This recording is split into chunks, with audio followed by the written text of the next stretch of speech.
Bugungi reaksiyamizda natriy gidrokarbonat bilan xlorik kislota ta'sirini ammoniak orqali ko'ramiz. Natriy gidrokarbonat soldik.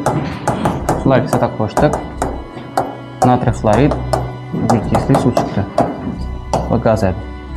Keyin ammoniak ham soldik. Ammoniak gazi bo'rsanish uchun ammoniak xlorid hosiladi. Bir de yaxshi tutun chiqishiga, oppoq tutun chiqadi. Hozir bu yerda natriy gidrokarbonat bor, solamiz. Endi bunga xlorik kislota bilan ammoniakni solishimiz kerak, jonli tutun chiqadi. Yaxshisi buni ammoniakni solib keyin solganimiz yaxshiroq. Kettasi 1, 2, 3.